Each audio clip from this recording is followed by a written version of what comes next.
designated exit on the interstate, just to get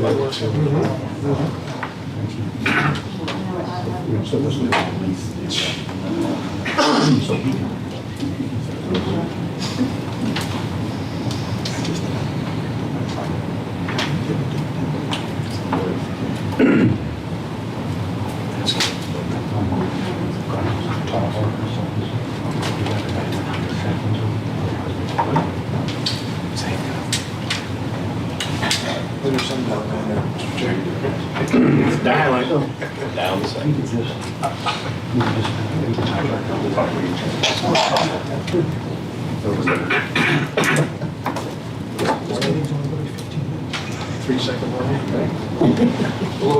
All right. Good afternoon, everybody. It's my honor to call to order the Dutch County Board of Supervisors for our transportation workshop on September 5th. Without further ado, I'll turn it over to our guru of all things transportation, Mr. Austin Miller. Well, thank you. I don't know if I'm really deserving of that yet, but yes. I thought you were chiming in, sorry. All right, so without further ado, I'll move into the agenda. So we're going to review current efforts, one of which VDOT's going to give us a presentation on a project that's slated to get underway, I think, relatively shortly on Route 288. That'll be one of our current efforts. Talk quickly about a future Department of Rail and Public Transportation, or DRPT, grant opportunity for potential transit in the county. Planned fall 2023 funding applications, as well as have a quick discussion with the board about potential smart scale applications. I know it's the pre-application cycle opens up in February. It seems like it's a ways away, but it is only in February, so it's not that far out. And then talk about next steps on some of the projects that are underway for us, and then we'll talk about future topics and any other discussion. So diving into our current efforts, the Fairground Road Roundabout, the project is approaching closeout. I know the contractor's working with VDOT on addressing a couple issues to get the stub road open and officially complete the project. I know there's been some concerns from the service station adjacent that they're working through to get some drainage issues, I think, taken care of, as well as just some final punch list items. And really one of the next steps will be coordination with VDOT on what we want to do in the center. Part of that is mowing the grass that is currently there, and then what do we want to put there. I think that's a conversation that we'll want to have once that project closes out. Kind of a second part to that development is the Fairground Road Extension project. A re-kickoff meeting was held on the 10th of August between VDOT and staff to just kind of talk about the next steps and what we expect this project to look like moving forward. Out of that, a public hearing for that is scheduled for November 16th at 5:30. It's going to be here at the county complex in the boardroom. VDOT will be hosting that public hearings to talk through the design of the extension project. And currently, we're anticipating a early 2028 completion date. So that'll put us into construction late 2026. So it's a 12 to 18 month construction timeframe is what we're expecting. The Ashland Road I-64 interchange improvements. It's obviously a very public project that's been underway now. It's our #1 transportation priority, so we're very excited to have that really getting some positive traction. The interchange access report, the IAR, which I've mentioned previously, it did kick off in March of this year. It is the first step in the preliminary engineering, and we're anticipating that to be completed and sent to the feds for concurrence or comment in February of 2024.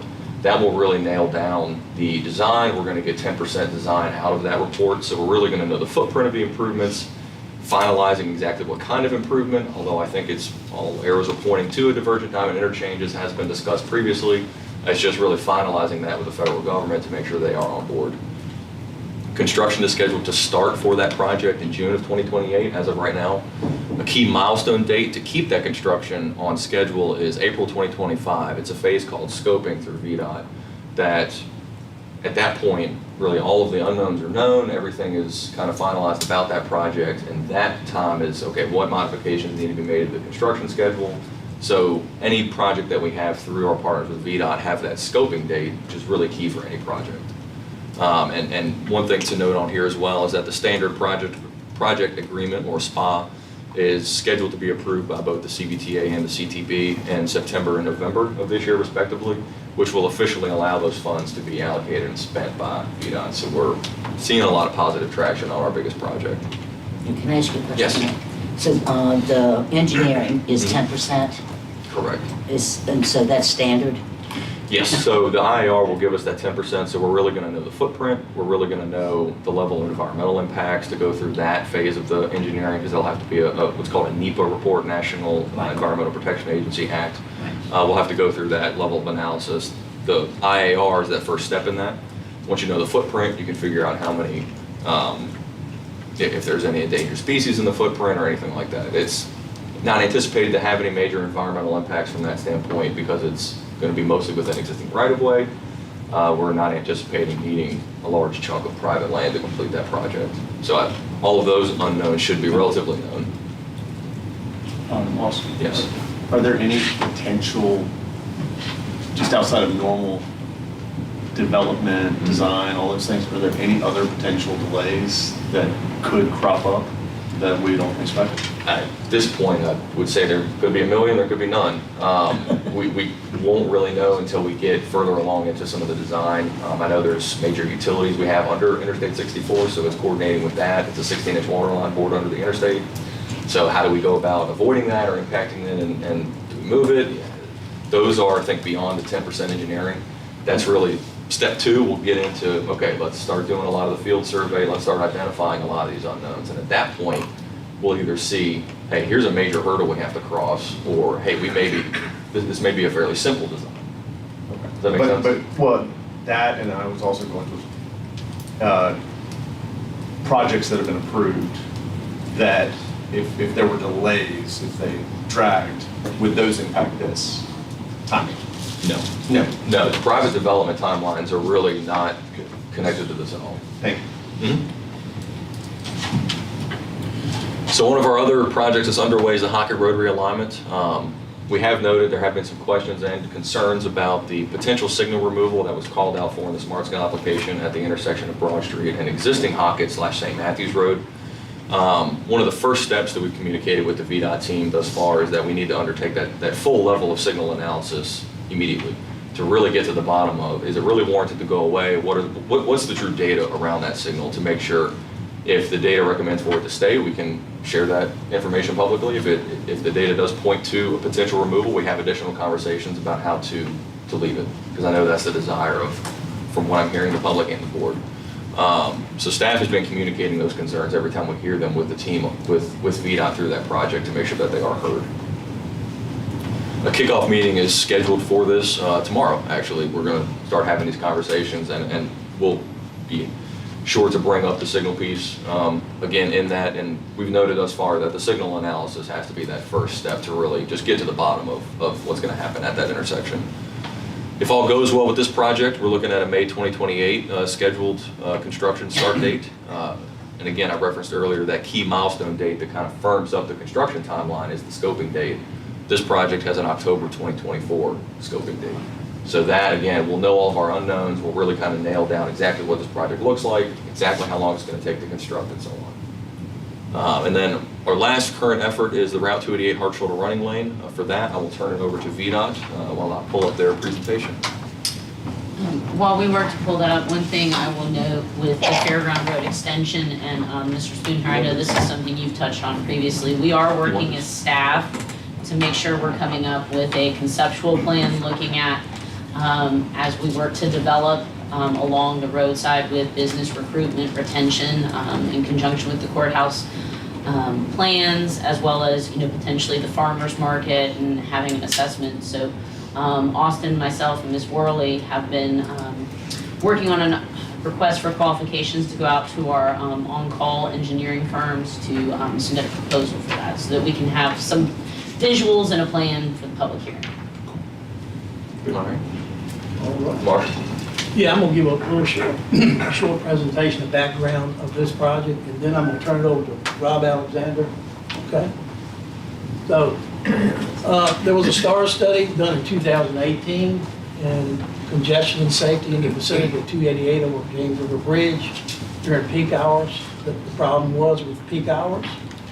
The innovative solution was recommended as a hard shoulder running. Use the right shoulder as a travel lane as traffic demand dictate. Two projects were recommended: 288 northbound between Route 711 and Route 6, and the other one was Route 288 southbound between West Creek Parkway and Route 711. Other hard shoulder systems in Virginia are I-264 in Virginia Beach, and I-495 in Northern Virginia.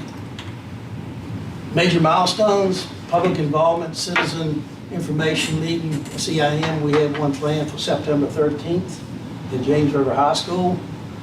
Public hearing will be done late summer 2024. Right-of-way authorization in early winter of 2024. Advertisement will be fall of 2025, and begin construction in early spring of 2026. Total funding for the project is $39.5 million. The funding sources are CBTA, I'm sure y'all are familiar with that, and Innovative Transportation Technology Funds, ITTF. With that, I'm gonna turn it over to Rob Alexander. Okay? I just want to question real quick. If you have a hard shoulder, don't you still have a bottleneck eventually?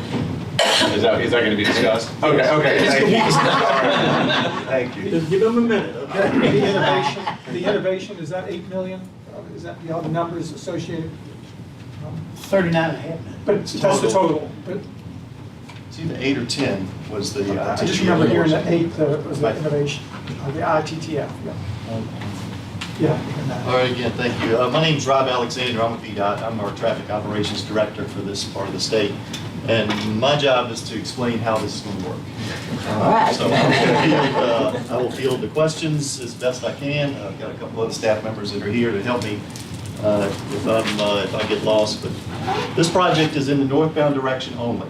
As Marshall said, the STAR study looked at both northbound and southbound and identified them as choke points. But this project was advanced in the northbound direction between 711 and Route 6. So what is a hard shoulder running project? This project shifts the lane lines on the main line such that the right lane can become a part-time use shoulder. So at certain times of the day, or when certain conditions are met from a traffic congestion standpoint, that third lane can be opened up and will move traffic more so than it would if, with only 2 lanes of traffic. Sometimes you hear the use of part-time shoulder use. That acronym is used quite a bit in this around the country. We're trying to stick with hard shoulder running as much as we can, so you'll see HSR mostly in these presentations.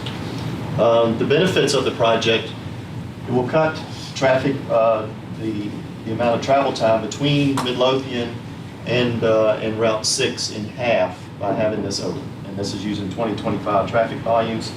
And given that third lane, again, reduces it roughly in half. Also, with reducing the congestion, we're reducing crashes. So a 57% reduction in crashes is projected as part of this as well. So we all go to the bridge. The bridge is the source of question on this project. So I put this graphic together to show these are 2 bridges over the James River in Richmond. The one on the right is Interstate 95. Just across the James southbound, and the one on the left is obviously 288 northbound. Both of those bridges are 39 feet from parapet to parapet, or from rail to rail, as we like to say. So they're exactly the same, and there's 3 lanes going across 95 in Richmond, and have been for many, many years. As you can see, there's not much shoulder, and that's the concern, that you don't have much shoulder. But again, the one on 9 in Richmond is there full-time, 24 hours a day, 7 days a week. Next slide shows a graphic of how this will look on 288. So you see how the lane lines shift to the left. That gives us a full 11-foot shoulder on the right. And that obviously stays in place full time. And that right shoulder will be open and closed based on as conditions, certain times of the day, and as conditions warrant the opening. I won't go into this side a great deal, but there's lots of technology that makes this happen. We have camera coverage, we have sign message boards, we have detectors, we have lots of technology that goes along with this project. We can talk about it as much as or little as you like, but the key piece here that I want to point out are what we call lane use control signals, are over the shoulder in both directions. So you have either a red X when that shoulder is closed, or a green arrow when it is open. All of that technology, all that information feeds back to our traffic operations center in Chester. It's in South Chesterfield, really. But this is a joint use facility. State Police and VDOT are in the same room. We do all the dispatching for crashes in the Richmond area at the location. All VDOT response, State Police response is coordinated. And this project will be, this will be the control center for that whole hard shoulder run. Modes of operation in normal, as it is today, when the right shoulder is closed, what we call closed, it will have a red X and there's no traffic in that lane. So there's a wider right shoulder than it is today, and that's there for most of the day. When that shoulder opens up, the green arrow comes on and traffic can use the shoulder. The last bullet that I wanted to bring out is something our commissioner is very excited about, is the dynamic aspect of it. It does not have to be at a certain time of day, let's say 6:30 to 9:30 every day. It can change over time, and it can be open midday if the conditions warrant, working with local police and fire and rescue. If they say, hey, we've got a crash in the vicinity, we need to open that lane, we can do so on the fly from our traffic operations center. Can the lane be closed for fire and rescue specifically? Like they can say we're going to a call, Absolutely. close it, and it's only going to be us. Absolutely. I'll show one more graphic in a minute that shows a little bit some of the feedback that we got and how we've incorporated that into the project to do exactly what you're suggesting. But we've had a variety of stakeholder meetings thus far. We have not gotten to the citizen information meeting yet. Marshall said the citizen information meeting is next week. But we have gone through what we call a concept of operations, so we've documented how this will work. We've gotten incident and emergency response input, both from Goochland, from Powhatan County, from the Virginia State Police, from VDOT maintenance and operations staff. We talked quite a bit about weather operations, when it's raining, when it's winter weather conditions. How does that work with this? So all of that is fed into this concept of operations and how the project will move forward from here. So here's some of the key input that we did get from stakeholders.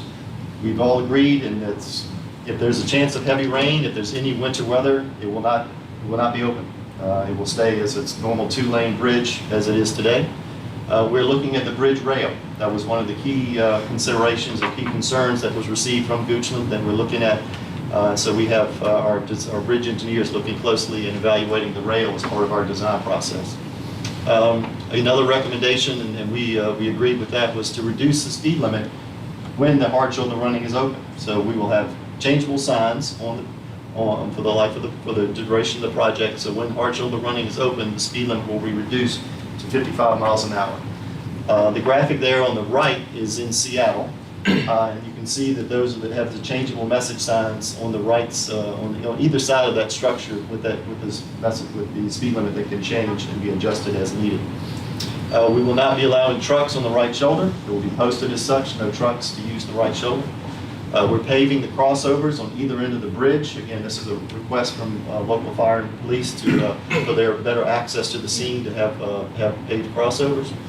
Another request from I believe it was Goochland on this case, was to have lane control signals over each lane on the bridge, so that when there's a crash, that we can open and close the shoulder lane and give traffic an alert as to where that crash is located. So that's again been incorporated into our design process.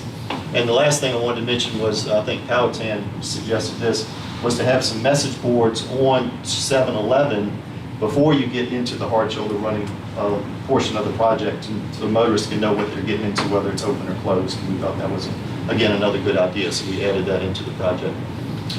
So with that, here's a variety of points of contact. Myself at the bottom, we've got our project management team. Scott's here representing the project. Scott Chapman is representing the project management team, and I'll be glad to field any questions you have. With the technology that we've got in the command center, can we impose significant fines, like in a work zone, automatically for people who are trying to skirt the safety concerns we've got in place? Virginia code currently does not allow us to do automated enforcement for this scenario. That may change in the future, but that's been, again, a comment that we've received a number of times, is how many violators will we have using the right shoulder when the lane is closed? And can the police safely enforce that? All valid comments, all valid questions. What we've seen on the other projects in the state, that is not a preponderance of time that is happening. It is seldom, and there's enough awareness or police enforcement that's not happening a great deal. If we get to the point that is happening a great deal, we're going to have a talk with the state police and see what can we do to make sure that that's. So to clarify, if a state trooper saw an infraction, they could pull somebody over. Absolutely. We just can't do it from the command center. Correct. Okay. Yes. Thank you. And I'm going back to Mr. Varda's question originally about, are you creating a bottleneck at the end? So now you've got folks, 3 lanes now, where are they going? All right, so the third lane would drop into the exit at Route 6 at Patterson Avenue, at Patterson Road. And so that will be clearly marked that this, if you're in this lane, this is going to be taking you to Correct. 6. So the signs overhead will be Okay. changing, the green signs say this is an exit-only lane, and that was where they would drop. And again, studies have shown amount of traffic, and that's why this is being proposed to end where it is, that the amount of traffic getting on at 7-Eleven and the amount of traffic getting off at Route 6 Wow. roughly balances itself out so that this would work. So you can only turn right, it'll be a right turn only. So if you've got 3 lanes now, one is was the shoulder, nobody's turning right from that second lane. Correct, yes, ma'am. This is not 100% logic behind it, but I would imagine part of the logic behind the end point is you've got 64 going both ways, alleviating a lot of potential backups prior to that Patterson Avenue exit, correct? Correct. Thank you. Excuse me, 288 is how long, when was that put in, about 20 years ago or so? Mid-90s, I think was the first segments north, on the north side. Not 20 years. So it went from 0 to gridlock in 20 years. What's the next 20 years look like for 288? I know if I do the loop and I go to 295 and 288, I just go the loop around Richmond. Right. It's 6 lane divided on the east side, 4 lane divided on the west side. And so you get this kind of thing. What is a 20-year plan? That's a good question. I'm trying to ask those. Yeah. Again, I'm not going, this is not the end-all, be-all No. future of forever on 288. This is what I would say is a stopgap measure that is going to be good for 15, 20 years maybe. Again, there's traffic planners that are studying how much traffic is increasing. We look at the pandemic and how traffic is recovering from the pandemic. And we've studied this after the pandemic and how traffic volumes are changing again, and feel very confident this is a good stopgap project for 288. Okay, it's good to hear that it's not one and done, that No. this is an evolving. And I know when VDOT fast tracks projects, it still takes a little while. And if I'm looking 20 years out, that may be your fast track, I don't know, but you see where I'm going on this. I do. Let's Yes, sir. keep this percolating on the stove and not just I understand. serve it quick. I Okay. appreciate that. Set my piece down. Okay. Can I see the busy slide? Yeah. Yeah. Okay. So I was curious when y'all talked about the 264 Virginia Beach and 495. And when we first heard about this and the innovative, I did hear $8 to $10 million from the innovative. And I was like, hey, this is exciting. This is first in the Richmond area. A lot of money in innovation, like I guess technology. Do you know what is new and improved and different and better here? In other words, are we building on 264 and 495? What's new and fancier? And I saw that bottom right, fiber optic communications to support new devices. So that's a good thing, tells me you're thinking ahead. So what are some of the futuristic, what is new and great with this and futuristic about this? The part that we really are enthusiastic about, and again, I mentioned earlier, our commissioner is interested, is the dynamic portion. We will have more sensors here to monitor traffic real time and can make adjustments as traffic demands dictate. So it's not hard, fast, every single day. It's from time A to time B, Monday through Friday. And that's different than what we had in Yes. northern. Yes. Okay. Yes, that's the newer portion of it. Now, we got, the technology is different, the detection technology is newer. We're doing some weather technology with this as well to make sure that we don't run this during winter weather or in a significant rain event. So there's rain gauges, there's pavement detection, surface detection, that type of thing. It's again different than what they do in the other project. Interesting, that's good. Sounds exciting. So what is the future? I don't know if that's, you spend time on support new devices. So the fiber optic, we will be building fiber optic into the project for the length of the project. So all the devices will connect into that fiber optic, and we have to, what we call home run it, the communications back to our traffic center in Colonial Heights. That will probably be through a leased circuit I'm giving some details here, but a leased circuit back to our traffic center at the beginning. In the future, we are bringing fiber optic communications out I-64 through Henrico into Goochland. We will be tying into that with the fiber that's installed in this project. Again, to cut out the lease services and have direct communications back to our traffic center. Interesting. Two good segues. Has it been discussed or studied how more automated vehicles will alleviate what Mr. Peterson was talking about? And that, okay, we talked about expansion as a potential 20-year plan, but smarter movement is also a good 30-year plan. I don't know if is there anywhere with enough volume of those to be, provide real data, or are we just still in forecasting mode? We're still very much in the forecasting mode with automated vehicles, connected vehicles. But everything that we're doing now has that vision in mind, talking about the fiber optic communications. All of that allows that level of communication between control center and vehicle in the future. What you do is your cars can drive closer together. You reduce headway, you reduce crashes with automated braking and et cetera. All of that, as you squeeze more traffic through, you're able to get longer service life out of a project than what we have today, which is the future, we hope, but we don't know for sure. Your automated vehicles are going to have less than 1 car length per 10 miles an hour? We'll see. That might reduce the fleet, but if you actually have the proper distance. If you had a guaranteed speed, I think you'd trade off the distance between vehicles. So now, if you don't mind, another quick question. So this is the northbound, Yes, which is needed for sure. Where are we on the southbound? all right, that's maybe a question That's for a Austin. conversation actually later in the Okay. presentation. All right? Fair enough. Thank you. Good. Thank you so much. Very nice. Appreciate it. Thank you. So y'all didn't have to do anything, you did it all, right?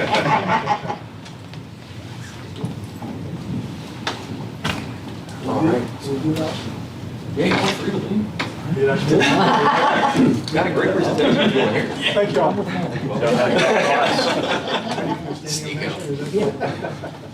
Thank you guys for coming. Thank you. Thank you. All right.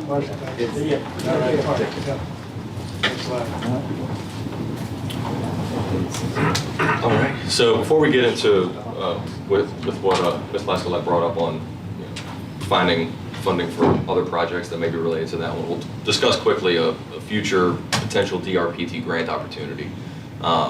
As many of you know, transit and microtransit have been on the table for Goochland County for some time. It's been discussed at high levels, at some intermediate levels, but it hasn't really gained a lot of traction. A full-line GRTC route to Sheltering Arms is in the GRTC FY24 priority plan. It was also in their FY23 priority plan.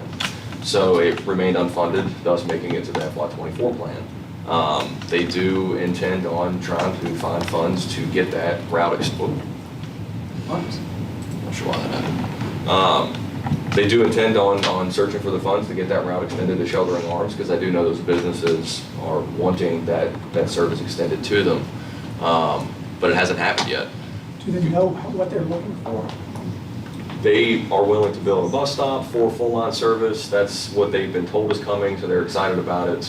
I'm sorry, they being. The businesses, the Sheltering Arms, the other medical offices in that area. Let me reframe. What I'm asking is, the businesses, from my understanding, have said we will fund them. So I just want to make sure that GRTC is not looking for funds to build something that the private sector has said we will build. So on the GRTC side, that's a great question. In talking with them, one of the things that's needed is an additional bus, additional Right, driver, drivers, right. and then optimizing their existing routes, because it would not be a new route, it would be tagging on to an existing route. So Sure. there's that logistical piece that they're working through. But yes, all of the partners that stand to benefit from that extension of the line have been very engaged and willing to come to the table. Okay, well, GRTC understands it, because I just don't, I'm saying, GRTC said, oh, we can do this, but we don't have the funds to build the bus. You know what I'm saying? I Correct. hope they're pursuing what they need to pursue and not beyond what maybe they need to pursue. We'll make sure the next time we have discussions with GRTC that they're aware of what the private sector is willing to commit or potentially commit to a project if there's other funding allocated to it, i.e. if GRTC finds funding for logistics and a new driver or a new bus, whatever other funding they may need, that the private sector says, we'll build the stop. You know, maybe that's an agreement. Well, just that- make sure, because that's been something that the folks along the private sector have said from the get-go.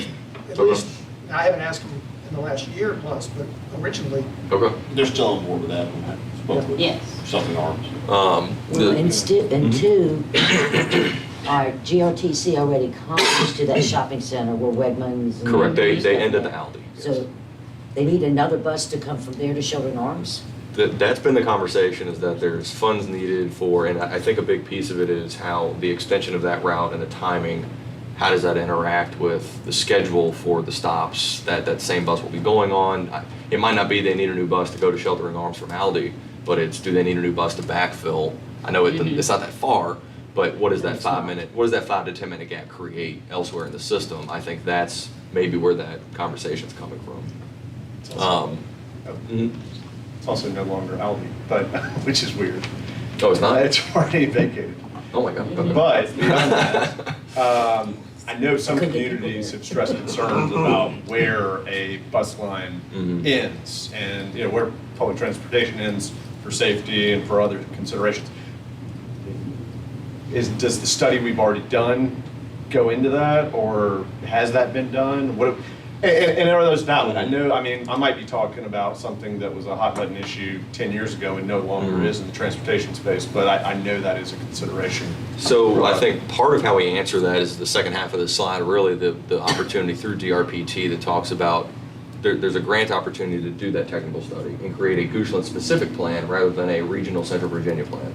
So we would look at Goochland County, if we decide to pursue this, we would look at our borders and say, look at our populace, and where are the needs, if there are any, how are they best served, and what types of uses. It could be a GRTC, it could be other providers such as CAT, which is the Charlottesville Area Transportation Authority, and there's also a Jaunt, which is a private company, I believe, that does transportation, and there's a few other users out there that can provide transit. So it's, if we wanted to pursue this, it's looking at, again, it's very Goochland-centric. It's not, how do we fit into the Central Virginia transportation or transit plan? It's our transportation plan for that. Does that answer your question? It does, and I'm Okay. thinking where the exact area you're talking about. I mean, rehabilitation hospital is gonna have people's Right. cars for many, many hours, if not days. We have an age-restricted community Right.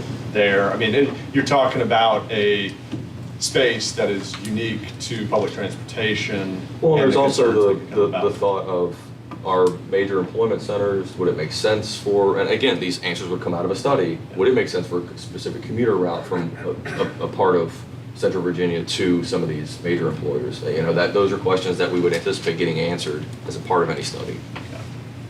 So, Mhm. the micro transit Yes. study, Yes. phase 2, and I'm probably behind.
locality concerns about and services.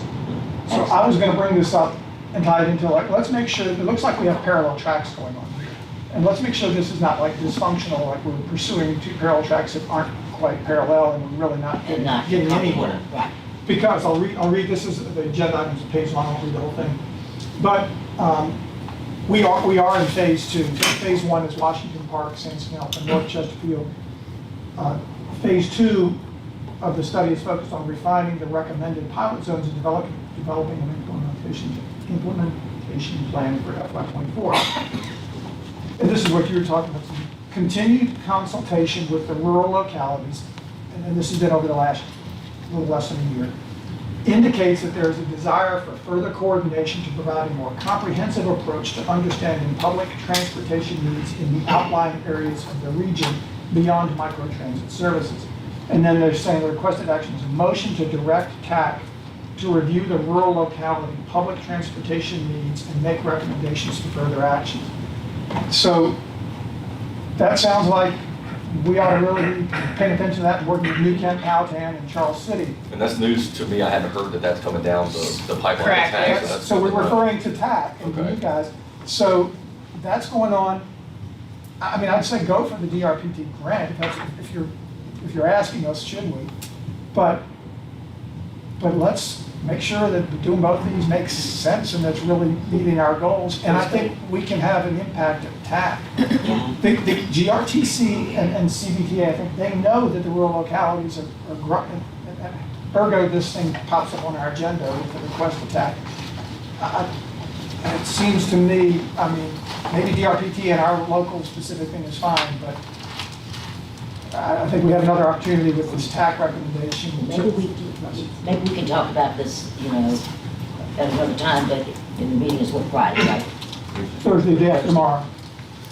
But directing TAC to look at this, TAC can't really help us much without doing a study, can they? Are they gonna have the ability to do studies? The study's gonna give them data about Goochland specific. This would be specific. And who's doing the study? We don't It have would still be We don't have one yet. GRTC. And so, I mean, I think we have a challenge that the likelihood that we're going to get the level of service or any kind of service value information for, your district, for instance, Ms. Lascolette, from Right. GRTC. Exactly, but I'm back to TAC. They want to ask TAC to review this and take into consideration the far-reaching, however they said it. And how are we gonna do that rural without a How are study? they gonna do that without a study? So I don't know anything about this DRPT study, but That's not gonna help us. might we be, well, I don't, with the details. It says create a Goochland-specific study. Do you think we have a better chance of getting some DRPT funds if Powhatan, Goochland, Charles City, New Kent all sought to do this thing to look at rural localities in the Richmond region? Might that I don't be a know way to if get the grant? I don't know. GRTC's not interested in that. Well, This and- is I'm asking for So DRPT. DRPT has a specific program that they do for rural transportation, so it's designed to be one-off locality studies. And they oversee all of the federal pass-through funds for rural transportation. So this is the preliminary step that's needed. And with doing a rural transportation study that we drive, we have the ability to weave in things beyond just microtransportation. Right. Really trying to take a deeper and closer look at the extension of the service to sheltering arms, and identifying that in more detail. Or looking at, is it just the western and eastern end of the county, or is there a need for connectivity from courthouse to Powhatan, right? Just looking at those things where we drive that conversation. And I think the key difference. Yes. So this, I believe, is coming out of a conversation that we had with the director of JAUNT. So JAUNT operates rural transportation solutions for 7 jurisdictions. Every single one is different. It is catered to that area.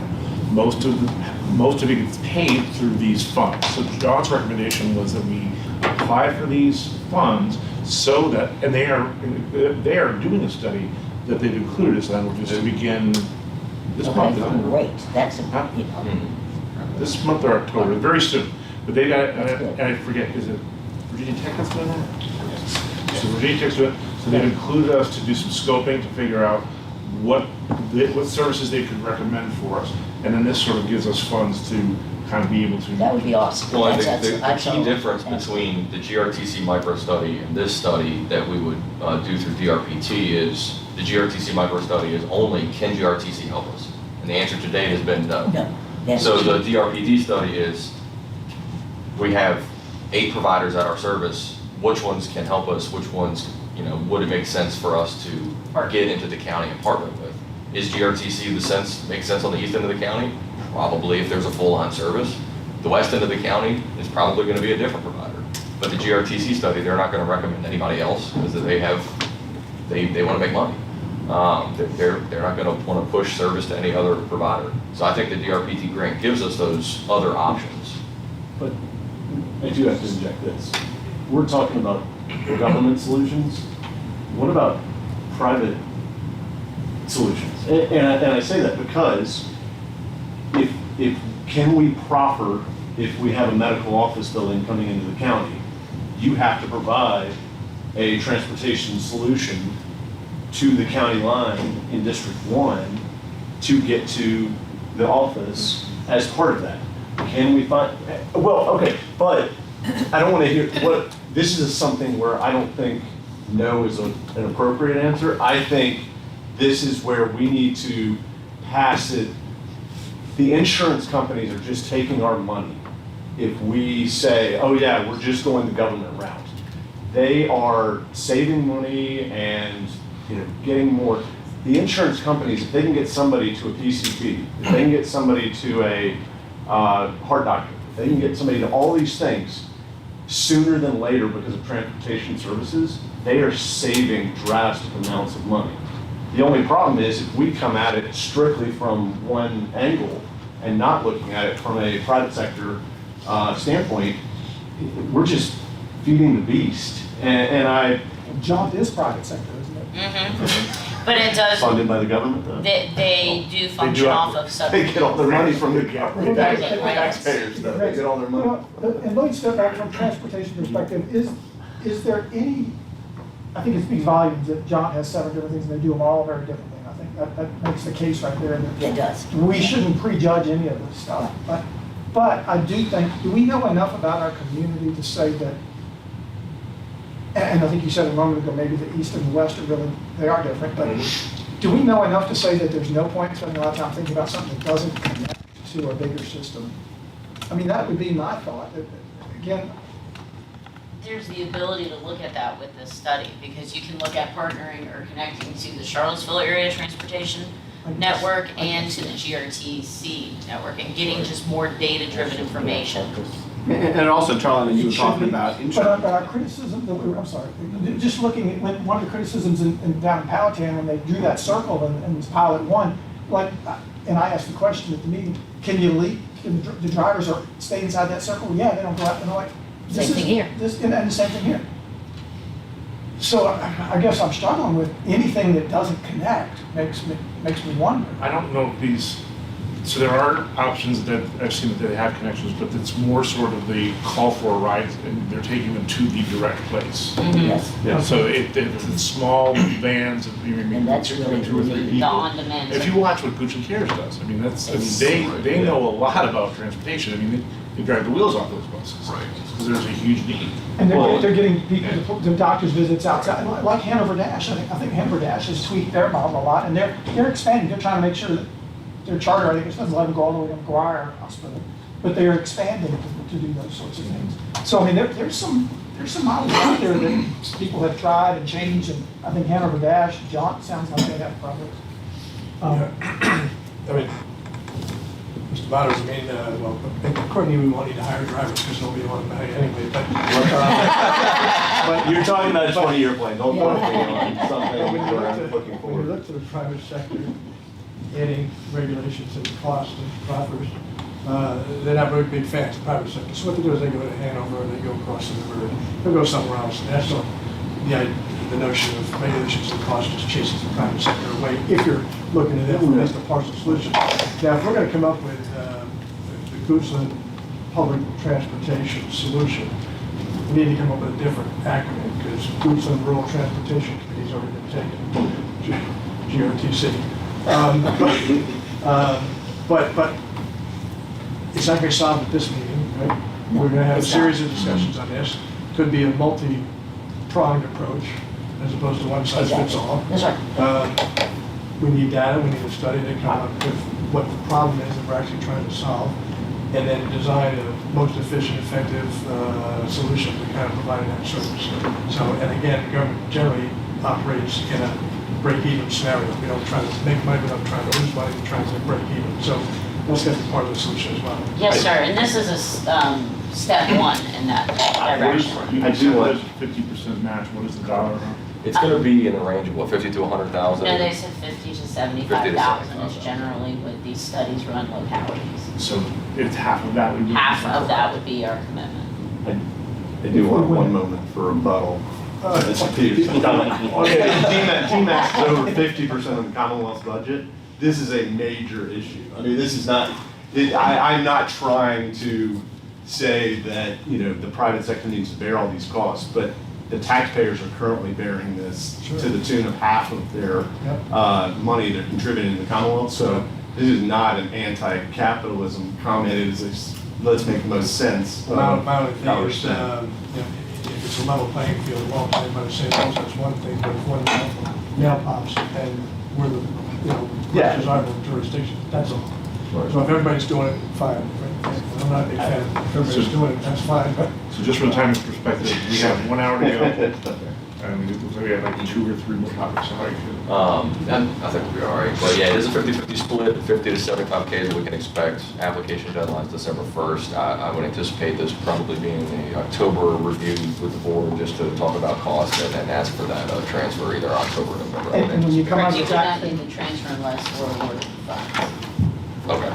and Austin, if the TPO passes this and lands intact, make sure, just keep us, make sure we get, you get information from us or whatever you need to help drive this TAC rural locality, public transportation needs stuff that you're And doing. if it's a good parallel path that we're going under with this and that, the goal is to find out the answers to what we need. I would like to, earlier one thing was said, just make sure everybody understands that Audi is not closing, Aldi is closing. So, Right. so, right, this is, so anyone listening online might have heard it saying Audi. Oh, is it Lidl? I'm sorry, Lidl. Lidl and Green Where? The Aldi's across the street. I'm sorry. Yes. Lidl. My bad. Lidl, yes. It's already closed. Yes. So from that, I'll move into upcoming funding opportunities. So there's really 4 upcoming both this fall and in the spring of 2024. We're looking at revenue sharing, transportation alternatives or TAP, Central Virginia Transportation Authority funding is this fall, and then Smart Scale is what's going to be popping up in the spring. So revenue sharing application, what staff submitted thus far is for the Oldville I-64 westbound roundabout to finalize that project. It's one that we received after we applied for federal grant money. We successfully got that through the Community Project Funding Program through the House of Representatives. Our revenue share application will be for $3.3 million, which is a 50-50 split. So it'll be $1.6, $1.7 million, which staff's already kind of earmarked certain funds for that match. Plus we have the local match required for the federal grant. And the total cost of the project is $8.3 million. Talking with VDOT, the size of our ask, the fact that we're asking for a roundabout that's on an interstate system that backs up considerably in the P and peak, we stand a chance of this being a very successful application to relieve that congestion on I-64. And here's a sketch of it.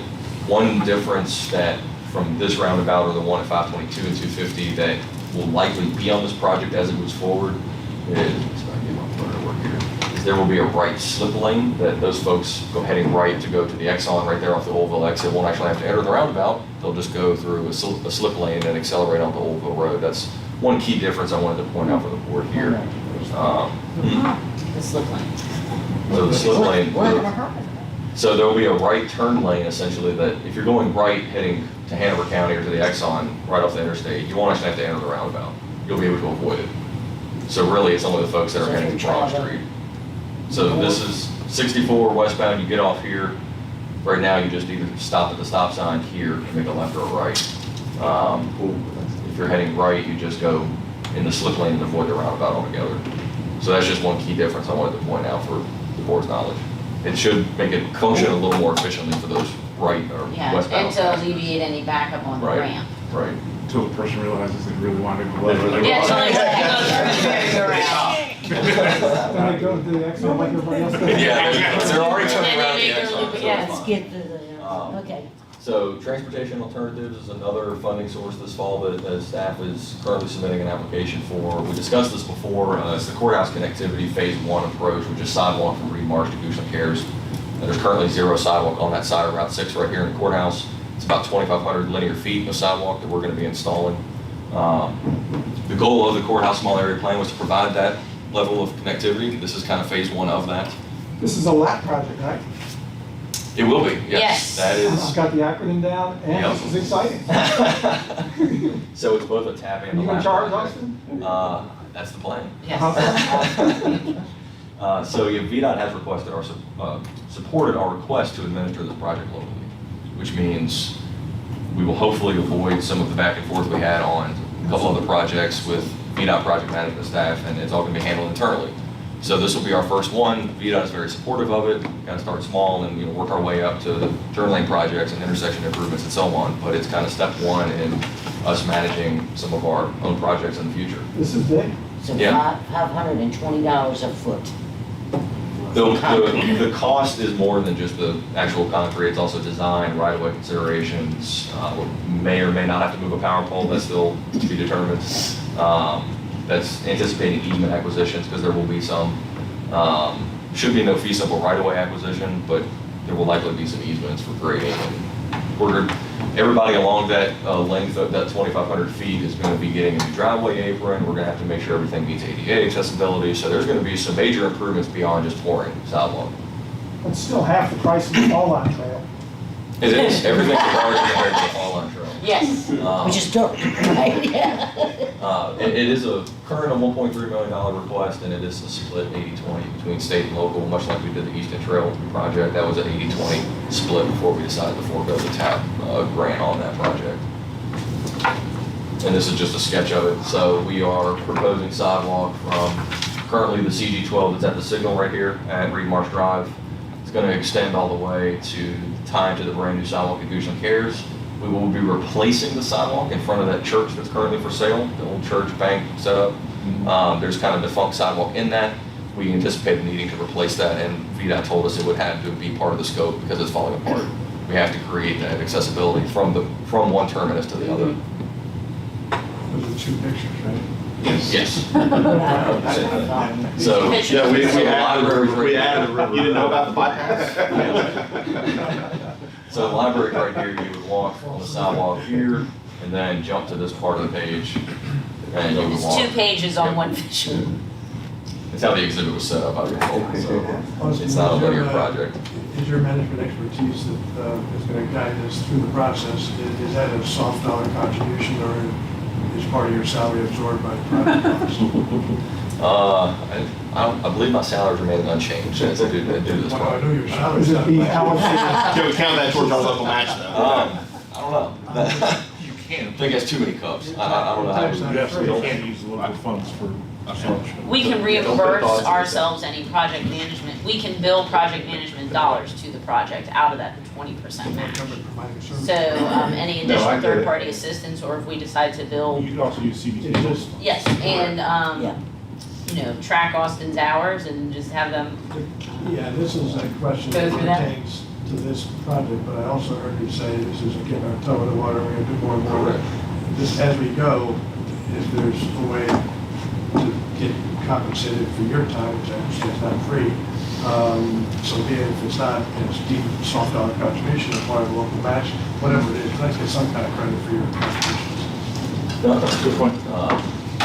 So the CBT applications open up, actually they're open now, they close on September 29th. We're working with one of our on-call consultants to pull together 2 of the scenarios specifically. 2 of them were, I'll get into that in a minute, but one of them is the Fairground Road, Maidens Road intersection improvements. At direction of the board, Dewberry's providing analysis of 2 scenarios, both the turn lane scenario and the single lane house scenario that came out of the Fairground corridor study. They're just doing a little bit of a deeper dive into that, providing just some additional justification for both projects, showing the benefit and so on. Staff will share both of those scenarios and analysis with the board once we receive it. It's scheduled to be received on September 16th. The decision from the board will be crucial because applications are due by 5 p.m. on the 29th of this month. So when we have that conversation, we'll want to have a clear answer kind of coming out of those conversations about which project the board would like to see moving forward. When we're gonna meet to do that? When we're gonna meet to do that? It would be 2x2s.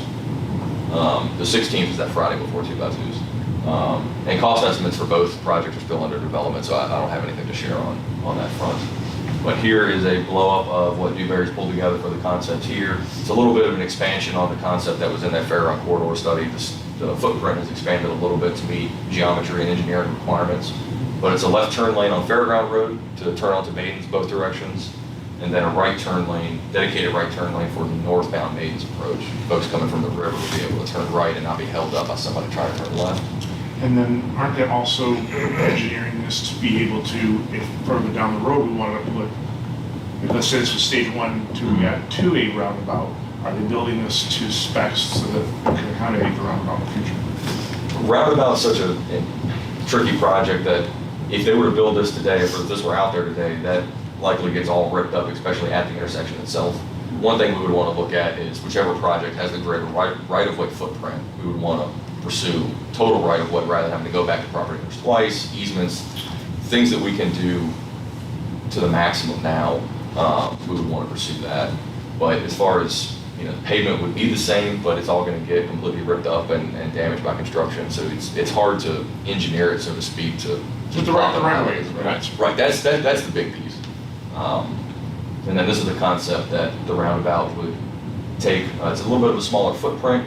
Right-of-way considerations will be about the same for both when they're currently tabulating all that to get final numbers, but it would expect it to be about the same for both. This one would be slightly larger than the one right here. This one would be comparable to the one at 522 and 250, which is just a hair bigger than the one we had installed here. It was right-of-way considerations. The business on the corner that would have taken more of their parking lot to put a little bit. And I'm not talking it's twice the size. It's just a few feet bigger in circumference. That makes sense. It seems like the bigger it is, the more land you're taking. Correct. So this is bigger, so smaller, we take less land? The smaller one we are pursuing currently, the bigger version of the two. Again, it's not by doubling or anything, just to facilitate tractor trailers also because this is a We heavy didn't build log. the bigger one down We built a down smaller. here. We built a smaller Correct. because of Taylor's. Yes, we built a smaller version because of Taylor's and right-of-way was very tight in that vicinity. We didn't want to take the entire ball field, for example, that we wanted to make that Right. stay for a There's Parks and considerations, Rec facility. This is, there are folks living on each corner. There's a vet at one of the corners, so there are owners of those properties. It's not vacant land, but there's not a lot of infrastructure, so to speak, that would be in the way of the larger footprint. So we would pursue the larger and the more expensive footprint now, and there could be conversations to go smaller later. What's the difference in construction timeline for two options? Construction timeline would likely be the same. Disruption. This footprint is significantly longer on Fairground Road because of required transitions at 45 miles an hour. So both of them are probably going to be that 15 to 18 month time frame that was expected here. I think it's what you're seeing with road projects, especially at a busy intersection with traffic control that's going to have to take place. Is it a VDOT question or is it a Goochland County question? Because I know how much Fairgrounds Road is a thoroughfare Right. for citizens Right. across the region. In terms of signage, is that a Goochland thing or is that VDOT? As far VDOT would as- provide signage if there. As far as construction signage, No, I was just saying, if there's construction there, we're talking about people coming down Maidens from Powhatan and coming from, all other places trying to get to 64. that's a plan that they have to put That- together as part of any construction plan that Okay. VDOT does. It's a maintenance and traffic plan, and it shows exactly where each sign is going to go in the neighborhood of the project and Because this would be effectively 3 or 4 different detours depending on when people saw. well, the goal would be not to have a closure. The goal would be to facilitate traffic through this, because I think we all know what headaches that caused on Fairground Road. So Yeah. I can't say it's not gonna happen. Okay. But any construction here, that would certainly be the goal, is to not have any closures on Fairground Road. We're not seeking to locally administer this one, are we? Absolutely not.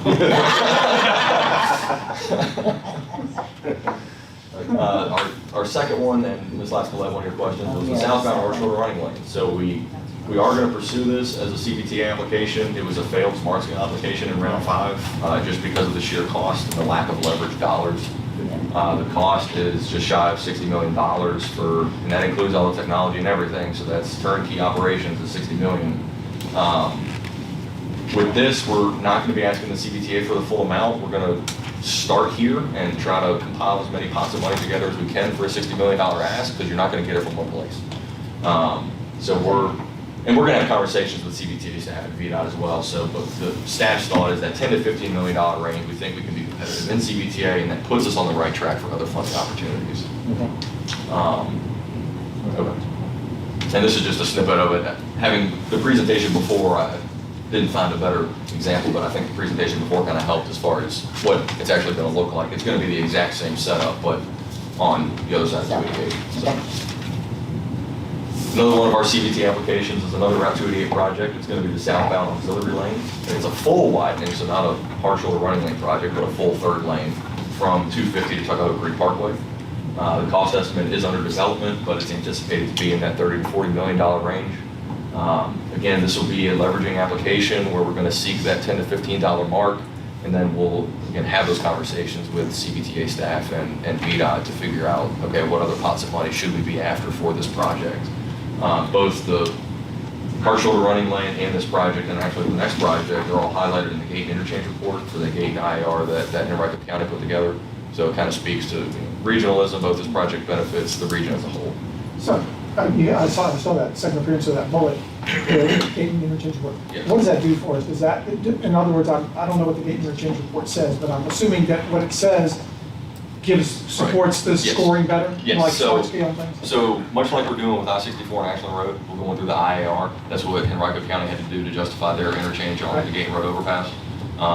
But in accompanying with that project, they also have a myriad of improvements in that report as a whole. Right. So, and what Henrico County is doing currently is they've submitted that report as a stack to the federal government saying, find money for anything in here. And that's currently underway now. We submitted a letter of support for that application to Secretary Buttigieg. So one of these, the projects on Route 288 could also be funded through that as well. That's a Henrico County ask for a project in Goochland. So it's these, and the next project also on 288, the three 288 projects were highlighted in the Gaten IAR, so they benefit both Goochland County. Empirically, when you look at the data, the delays and congestion are in Goochland. Build the project, it relieves it, but it also impacts citizens and commuters from other counties. Thank you. Austin, wasn't this the project that was already approved? We stripped the funding from this project to fully fund it. But it was only, I thought it was like 16 or 19. Like, It was, the CBTA estimates as a part of that round were flawed significantly. I would venture to say they were probably 50% of what they should have been. As you recall, when we had those conversations, at the time, we were only pursuing the single lane DDI, and that was also fully funded at the time to a $16, $17 million bill. When I talked to folks at VDOT, they were estimating it was a $30 to $35 million project. So inherently, the CBTA estimates last round were flawed. That has since been kind of updated into guidelines. So the question I have is, if we're not asking for the full amount for the project, how is it going to, where's the rest of the money going to come from? And Well, that's- don't we have to have that earmarked for it to be a successful application? Not in CBTA. CBTA is, hey, we want $10 million for a $50 million project, remaining funds to be determined.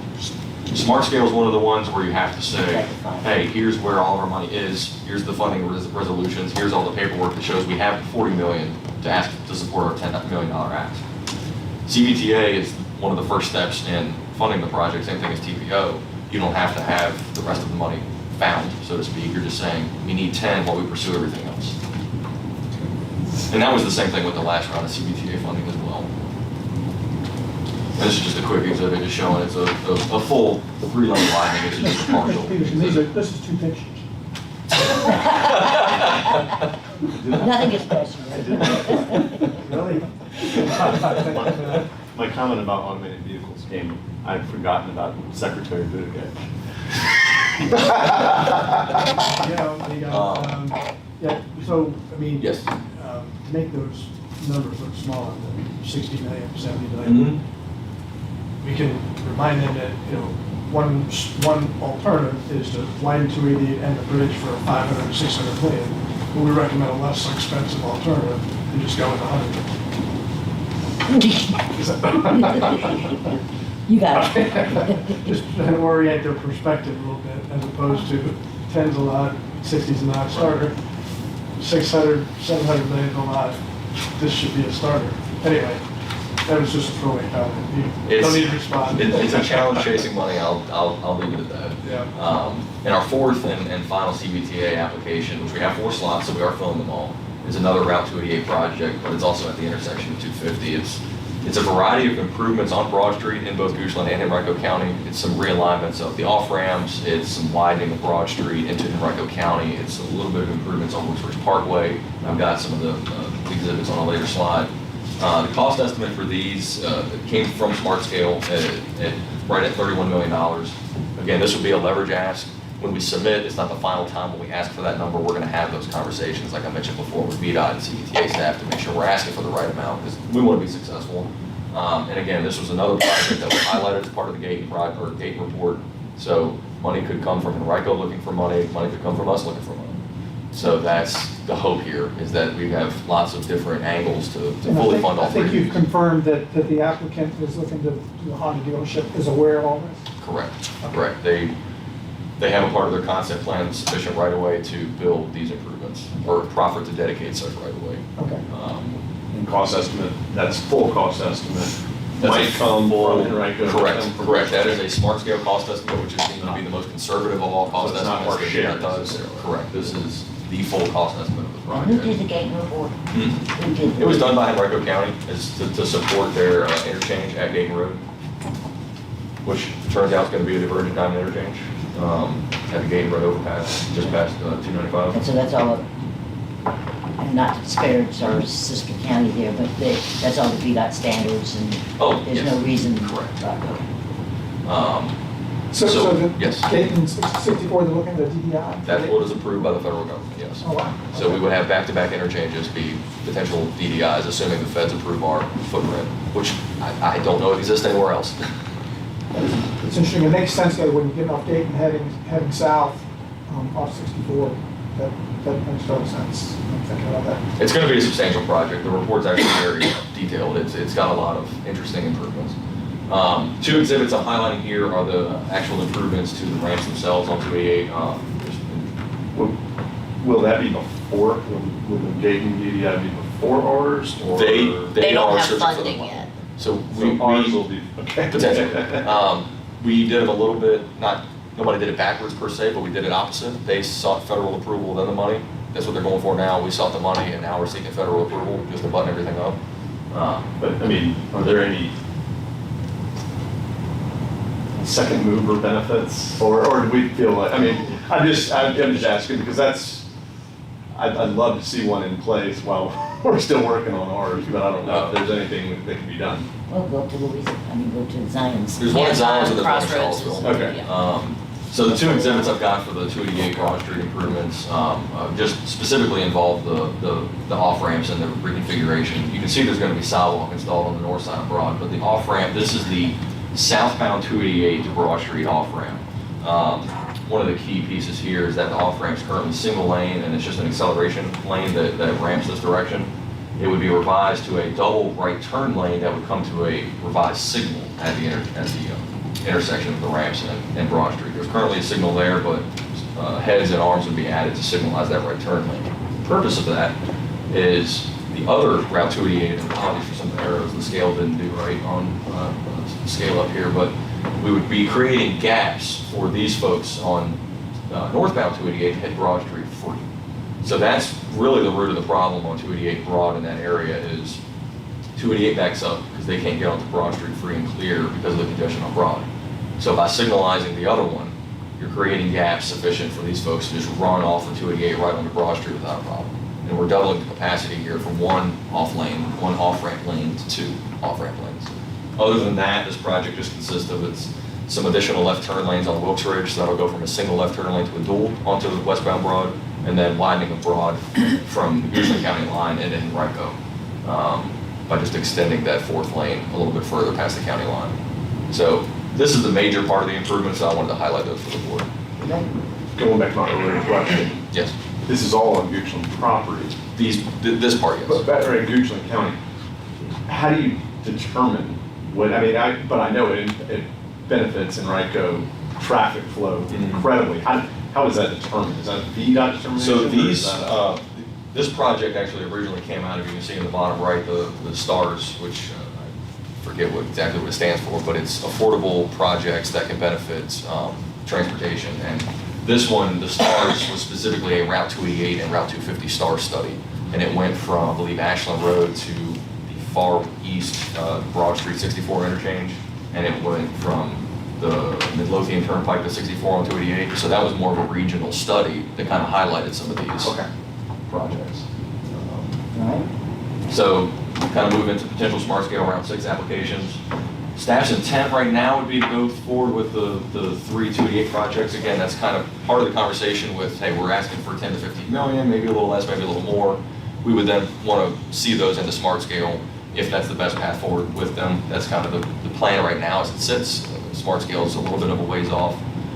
Pre-app does open in February. This isn't the last time we'll talk about smart scale applications. Between now and then, this conversation may change. But right now, I would see that as the plan and the best path forward to get those 3 projects funded. And then our 4th one, we're allowed 4, so we'll use all 4 slots, would be Ashland Road widening the 4 lanes from Project Rocky's improvements to the new interchange. Reason why that's not a CBTA application is the IAR and that 10% design isn't far enough along for us to know the footprint of those interchanges, which would impact the cost of any Ashland Road widening. So this is not widening from 250 to the interchange? Correct. It would be specifically between I-64 and Project Rocky's frontage, the improvements that they're proffered to do. And the reasoning with that is that that's where we're seeing the major congestion. So we want to start there for capacity improvements on Ashland Road and then work north. Once we kind of, I say, solve those capacity congestion issues, then we can start on the south side. Because there really doesn't exist a major capacity problem on the south side of 64 on Ashland Road to date. No, it doesn't. So that's the intent there. So again, this is not the last time we'll talk about smart scale applications moving forward, but right now I think that's what staff's going to pursue in conversations with VDOT and other staff. So what small scale applications are we not pursuing? So I'll flip to this slide real quick just to show that, number one, this is consistent with what we've discussed with the board in the past, but as far as other smart scale applications we're not pursuing, we hadn't really pegged on other projects being ready, so to speak, for smart scale because frankly we've been fairly successful. Ashland Road, DDI, Oldville, and Hockett Road are 3 projects that we've asked for money for some time. We've had a lot of due diligence on those projects and they're all, assuming Oldville goes well, they're all fully funded and they will start moving forward and start gaining a lot of positive traction. Same thing with the extension project. So we're at a phase right now where we've got a lot of due diligence on these 4 smart scale projects, 288 plus Ashland Road. Then the conversation shifts to what other projects are there that we need to gather data on to make them ready. So right now it's about kind of emptying the backlog, so to speak, of projects we have data on and then finding projects to get data for round 7 of smart scale. So that's exactly my question. So if these are the 4, what are we not doing? Is there anything? I don't know we've identified a project that would be, we certainly don't have another project that's ready for smart scale in February. And we haven't had a chance to really identify those future projects. One that comes to mind would be a 3-truck road reconnection, which we start having those conversations, at least the plan is we would start having those conversations with a revenue share and or CBTA application in the fall of 2025 to start that for 2026 smart scale. And that's one that comes to mind immediately. We do have a little due diligence on. But other than that, it's about finding projects that maybe aren't on this list yet and getting the data on them. But we don't have anything that's ready for smart scale that we're not pursuing because of these 4. Is that Okay, answers your question? Okay. that's what I want to know. What Okay. am I giving up by doing this? No, we don't have any other projects ready. No, and we're working through this list as presented back That's what I in, wanna earlier in the year, just through those priorities like we did. As we promised, we're working through this like a grocery store list. We're checking it off and we're submitting Yep. on cycle and with what Right. fits. Right, right. So Before if you all leave- goes well, before you- 2025 will be out of project. So the three TPO ones up there, and that just reminded me, where is it? Are those 3 projects, would they be ones that we would try to slide under if the TPO and the CBTA adopt the, every year somebody gets a one that doesn't have the traffic count requirement. So that was specifically for CBTA. I don't recall any conversations with TPO having the same wild card, so to speak, as part of the application process. I thought we were. I know that's what the CBTA adopted as part of their, and So that's where that is adopted the, Yes, correct, For the, CBTA. on the CBAT Yes. the side. Mains Road intersection improvements is our wild card. The The Maidens the Road. Fairground Maidens Road intersection That- improvements, that's the that's side- our that's wild our- card. that's That our doesn't wild meet card. any other rules as Okay. far as CBTA is concerned. So really, we're fortunate we were able to get those guidelines revised, or else we'd have a project Still with wouldn't nowhere, right. with nowhere to stick it. So like the Cardwell Road, how's that? So I pointed that one because people have asked me about that a couple times recently, so I feel like I have an intersection I tend to agree. What mechanism does that get under TPO? So it would be under TPO because it's on Broad Street. It's eligible because it's on a corridor of statewide significance, Okay, which is okay. 250. It's also eligible for CBTA funds. The way this kind of broke down with CBTA going to every other year, TPOs every fall. So we're also ramping up for those, we had those applications last round. We're preparing for the next round of TPO applications. Okay, I'm catching up, I'm sorry. I see Fairgrounds Road, CBTA up in your upper group. Then the second appearance of that same Fairgrounds Road Maidens is TPO, right below that. Correct. So that So was, what's- this was built when staff was unsure of what this was gonna cost, and again, still up for conversation with the leveraging piece. The thought right now is we would go for full funding through CBTA.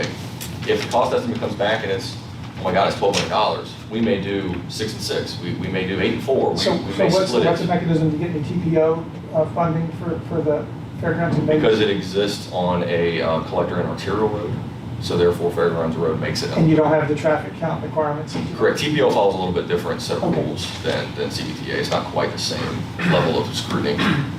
Also, I could, Mr. Chairman, I think this is worthwhile spending at least 2 to 3 minutes of our remaining time here. We've talked an awful lot about pockets of money and eligibility to put your hand in that pocket and come up with some cash. As I say to the board member, that's kind of your bailiwick, and you give us guidance, and you're our Sherpa to take us up the mountain, okay? But as I come at this as a board member representing citizens, and I've said this before, and I keep ringing this bell, is, I start with the sheriff's list of the top 10 most dangerous intersections. Where are the accidents, where are people getting hurt, where's the property damage? And are we allocating time, effort, energy, and money toward removing the top ones so that the rest of them can move up on the list of, you just keep removing the top ones, eventually we'll focus on public safety as one lens, right? You know, a lot of different glasses to put on, but if you look at public safety, how we do it.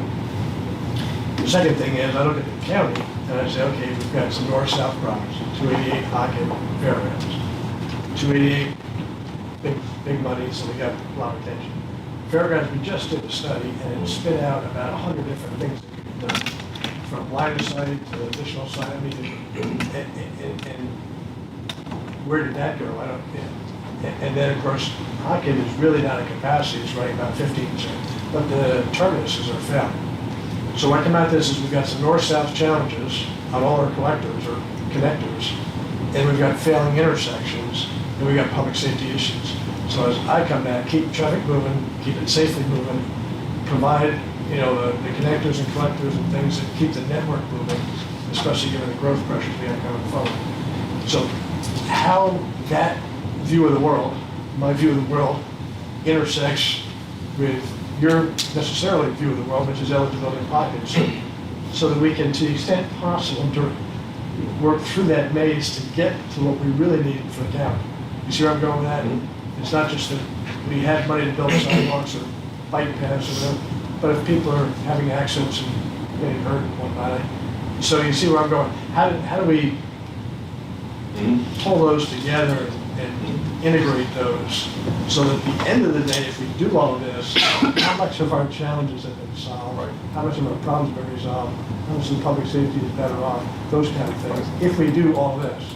Well, in building this list, when I presented it back in June to you guys in the workshop then, the background calculations, so to speak, that went into building this list.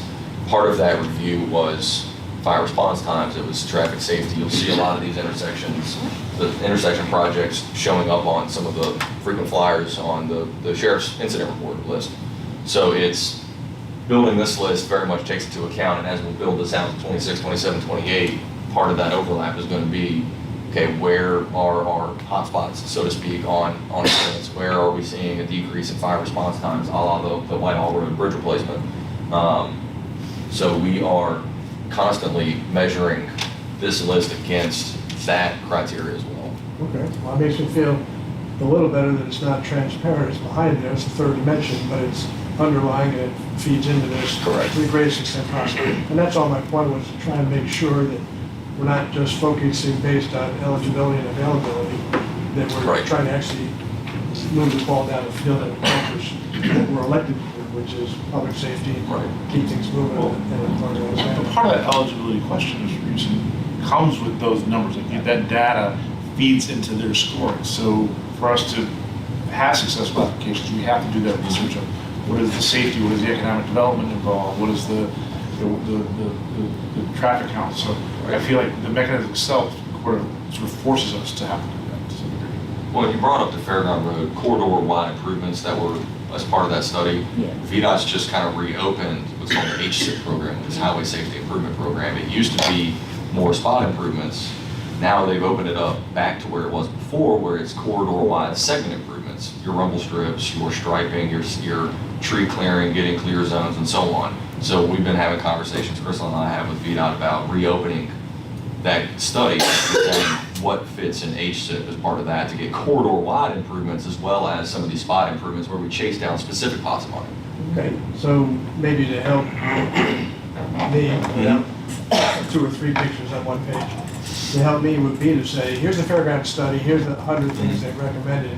If we do this, it checks off this, and this. Here's the 288 problem, we got huge problems. If we do this, it checks off this, and this. Hockett Road fails in Broad Street, it fails down in 6, which is gonna be part of the next study, which hasn't been done yet. And then those things that come out of that study don't appear here yet. Correct.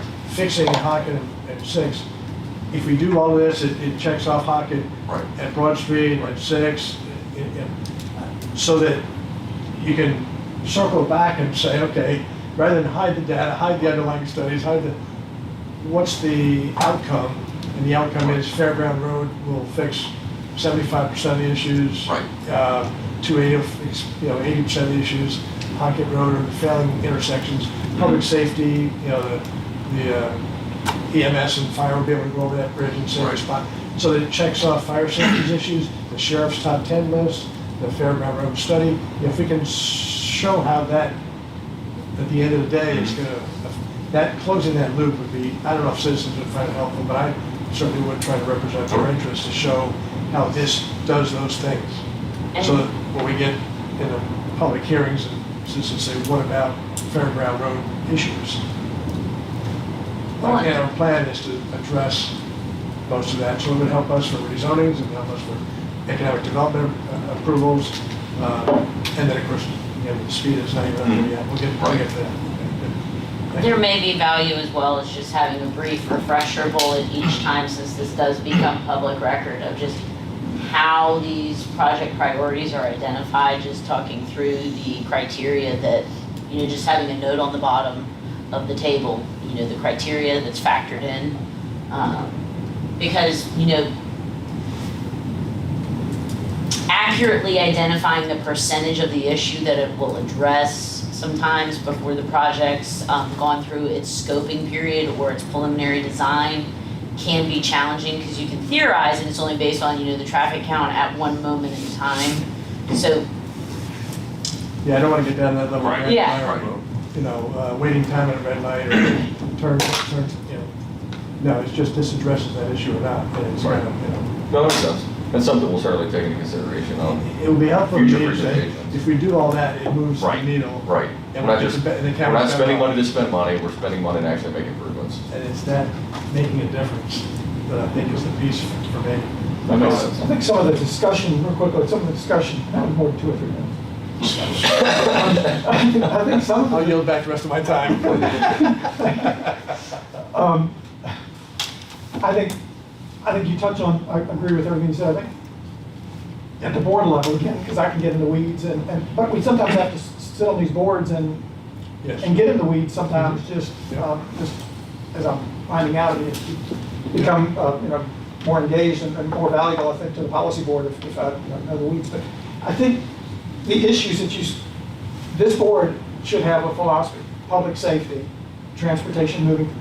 But I sometimes find myself speaking up because I've seen, because you just said, does it check the issue? We ought to, as a board, agree on what those issues are. Mm-hmm. And I would be an advocate for one of the issues is, I don't know what you want to call it, lifestyle or quality of life or community connectivity or something. Because the fact of the matter is, you look at the things that, my time on the TPO, like 32 out of 33 of the transportation alternative multimodal things got funded.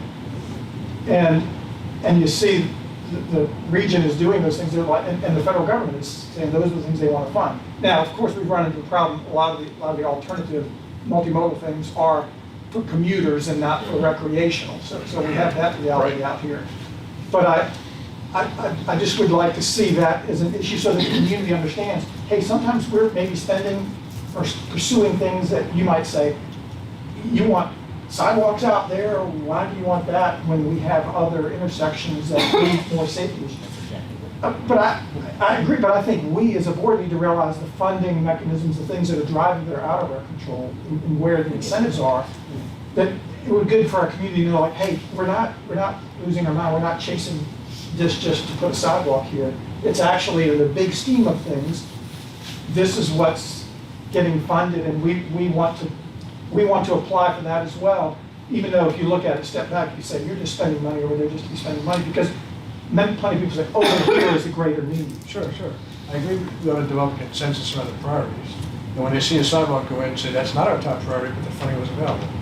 So we can either take a pass on the sidewalk or do it, but it's not available to address the accidents and the incidents. That Right, we have to acknowledge some of the things we're doing are lifestyle oriented, they're not like, you say, well, you said you're committed to safety first, but you spent money. Well, we did because there's a whole pile of money that's going to it, and they fund the alternative.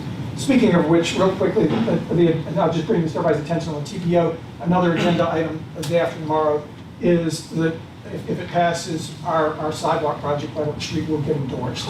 Will be supported by the TPO.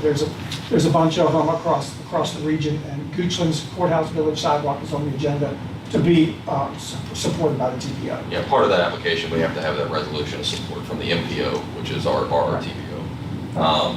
was 42 minutes.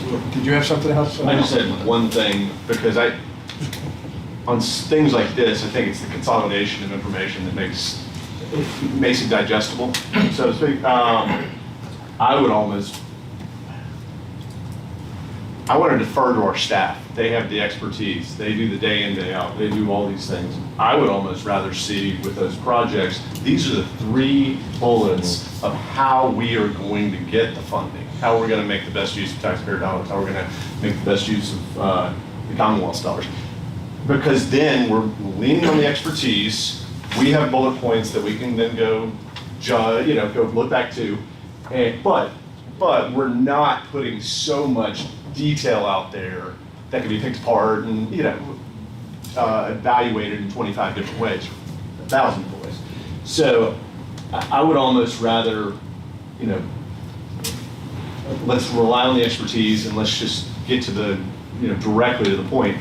What is getting Fairgrounds Road, Maiden's intersection approved over Ashland Road widening, and things like that. So, because sadly, these scores are out of our control, and a lot of these things are out of Goochland County's control, and I do want our staff and administration to make the best use of our resources that we can. No, absolutely, I couldn't agree more. We're going to look to staff to guide us through the Sherpas on this one.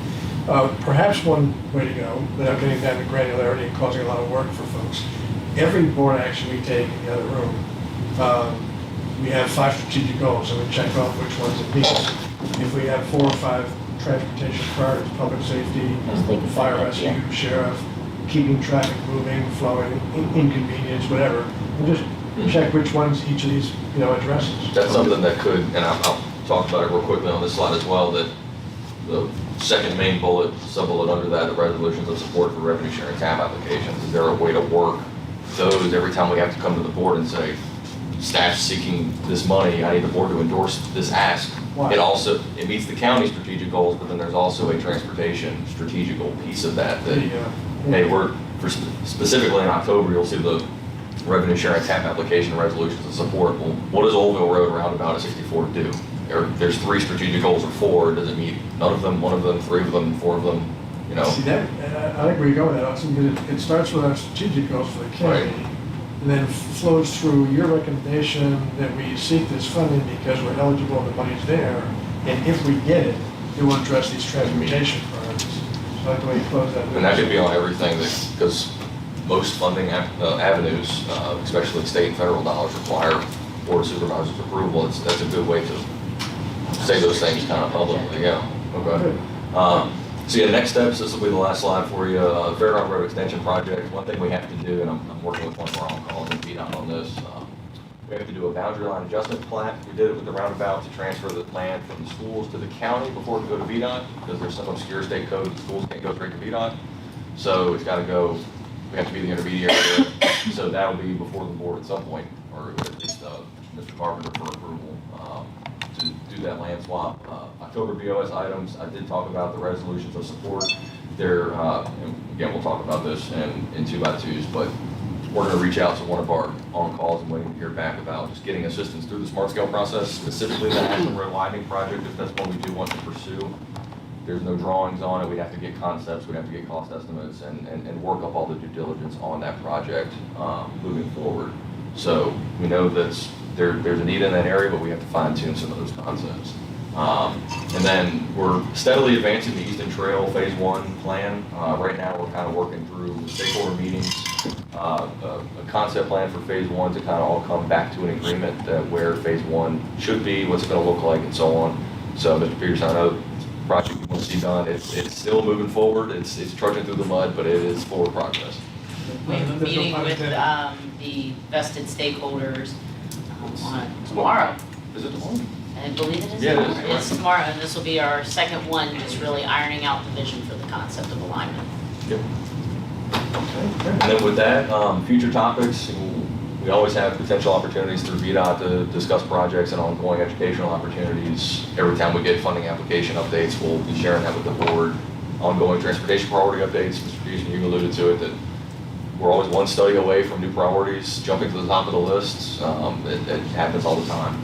And one other thing I'll point out that I'll go into detail later on, either at a 2x2 or a workshop, is Smart Scale is potentially changing some of their guidelines on scoring. I think it's going to be a little bit more forward-looking than current-looking, which is good. They rescored under the potentially revised guidelines the Ashland Road project, and it would have scored, even with the cost, like second in the district. Does that Because it mean the would have been survey forward-looking. responses were? Yes. So I think there's some good changes happening in Smart Scale. I don't have a lot of detail on that, but wanted to put that out for future consideration. I'm sure we'll be talking about it in the near future. So with that, Also, one of the things that I didn't see it during the prior, we talked a couple of years ago about the bridges that our fire equipment can't traverse. correct.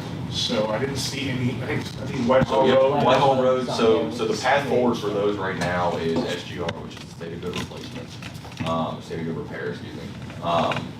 Whitehall Road is the only one currently eligible for that pot money because it's the only one of those 5 or so bridges that are deemed structurally deficient. I'm still waiting to hear back from them on the actual results of the SGR funding cycle. If it's unsuccessful, they're having conversations about can VDOT find it in their budget to replace it because it is structurally deficient. They certainly never want to have one of those in their inventory. So I think there's been a lot of traction on that project, and then we'll kind of slowly, as we do with transportation projects, you whittle off the list and we'll kind of go one by one and hopefully get them all done in a decent term, I would say.